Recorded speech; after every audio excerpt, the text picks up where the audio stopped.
ప్రైస్లో ఈరోజు దేవుని యొక్క వాగ్దానము సామెతల గ్రంథము 28వ అధ్యాయం 5వ వచనం. యెహోవాను ఆశ్రయించువారు సమస్తమును గ్రహించుదురు. దేవుడి వాక్యం నిలిచిందాక ఆమేన్. అవునండి, దేవుని యొక్క వాక్యం సెలవిస్తుంది యెహోవాను ఆశ్రయించువారు సమస్తమును కూడా గ్రహిస్తారని.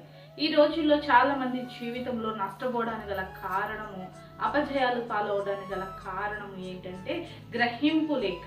ఏది మంచిది, ఏది చెడ్డది, ఏది రమ్యమైనది, ఏది యోగ్యమైనది, ఏ సమయంలో ఎలా నిర్ణయం తీసుకోవాలి అన్న గ్రహింపు లేక చాలా మంది వారి జీవితంలో నష్టపోతూ ఉన్నారు, అపజయాలు గుండా వెళ్తున్నారు.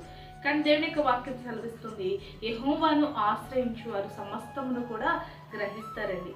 ఏది మంచిది, ఏది చెడ్డదో వారు గ్రహించి అన్ని నిర్ణయాలు కూడా తీసుకుంటుంటారు. గ్రహింపు లేక నిర్ణయాలు తీసుకున్న వారు గోతులో పడిపోతారు, నష్టపోతారు. కానీ అన్ని గ్రహించేవారు ఏది మంచిది, ఏది చెడ్డది, ఏది మంచిదో ఏది మంచిది కాదో తెలిసి గ్రహింపు ఉన్నవారు ఏ విషయంలో కూడా వారు పడిపోరు, ఏ విషయంలో కూడా వారు నష్టపోరు, ఏ విషయంలో కూడా వారు అపజయం పాల్గొతారు.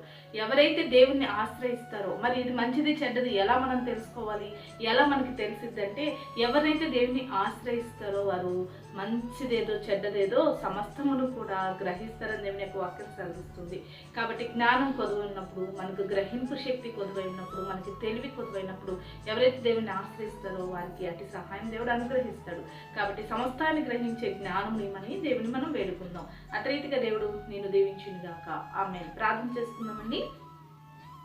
సకల ఆశీర్వాదాలు కారణభూతమైన మా ప్రియపరలోక తండ్రి యొక్క ప్రార్థనలు చూసిన ప్రతి బిడ్డను జ్ఞాపకం చేసుకోండి. ఎవరు ఏంటి, ఏ సమయంలో ఏం చేయాలన్న గ్రహింపు జ్ఞానం నీ యొద్ద నుండి నీ బిడ్డలు పొందుకొని అన్ని విషయాలు విజయం సమాధానం పొందుకుంటూ సహాయం చేయమని యేసుక్రీస్తు నామములో ప్రార్థిస్తున్నాం తండ్రి. ఆమేన్.